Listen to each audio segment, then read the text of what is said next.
This is Los Angeles, the city where dreams come true. The glistening streets of Hollywood, the cool breeze of the ocean, all in one of the largest and most diverse cities in America. It's perfect, right? But despite all this, LA sucks. It is an objectively poorly designed city that affects the lives of Angelinos every single day. And here is why. First of all, Los Angeles is so damn expensive, with housing prices more than 133% higher than the national average, and gas prices nearly double the amount as in other states. This results in a cost of living that is 61.7% higher than the national average, according to the Best Places 2025 report. And despite all of this, the median household income in Los Angeles is lower than the US average.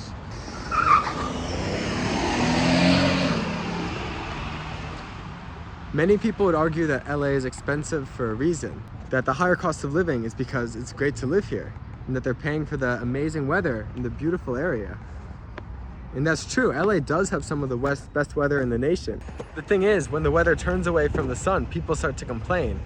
When the temperature gets below 60 degrees, people complain about it being too cold. And when it is sunny, people don't appreciate it.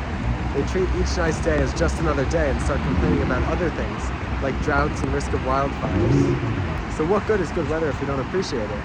Some people love LA because it's one of the most diverse cities in the world. And that's true, on paper at least. However, despite this diversity, most neighborhoods are still roughly divided on ethnic lines. This division creates systemic problems that disproportionately affect communities of color. UCLA researcher George Folsham conducted an analysis of LA County residents, which has revealed great disparities in qualities of life between different ethnic groups. Folsham wrote that almost 1 out of 3 people in LA County has worried about going hungry in the past few years, but among Latinos, that number jumps to 44%, and 52% among Latino men. So now the question to ask is, why is LA like this? The answer comes down to urban sprawl.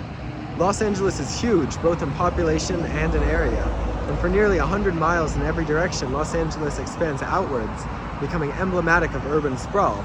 In most cases, urban sprawl is usually correlated with low population density, resulting in the creation of suburbs around an urban center. However, in LA, this is not the case. Los Angeles is incredibly dense, even more densely populated than cities like New York or Boston. Although New York and Boston have incredibly dense centers, Los Angeles is densely populated throughout the whole city, creating a unique style of dense sprawl. Urban planner and design specialist Eric Eidlin argued that this style of dense sprawl results in Los Angeles suffering from the many consequences of high population density, including extreme traffic congestion, poor air quality, and high housing prices, while offering its residents few benefits that typically accompany this density, including fast and effective public transit, vibrant street life, and tightly knit urban communities.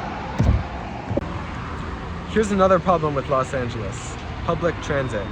Public transit in LA sucks. Let's take a look at the maps of the light rail systems of New York, and Chicago, and Boston, and now here's Los Angeles. Do you notice a difference? Also, the few lines of public transit that do exist in LA are incredibly poorly designed. For example, in LA metro stations, there are no shops, no music, or no commerce areas. Compare that to other cities like New York or Seoul, where within each station, there are public amenities like shops, music, and street performers. The problem with the LA metro is a lack of consistent human presence, which results in higher levels of crime in metro stations, while also creating an inconvenience and less security for passengers.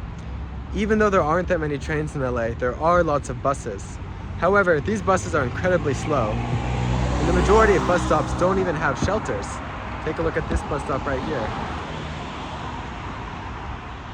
Well, this might be okay most of the time when it does rain or when there are heat waves, which is becoming more frequent every year due to climate change.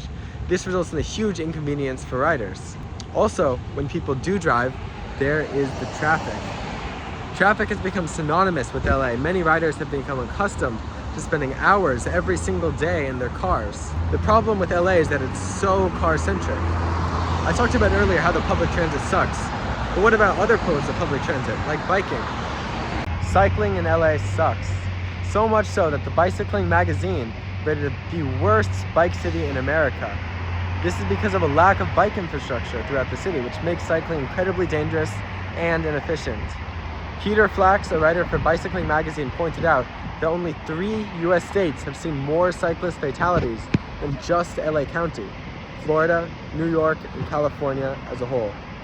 For all of these reasons, I believe that LA is an objectively poorly designed city, and I think you should as well. Thank you all so much for watching.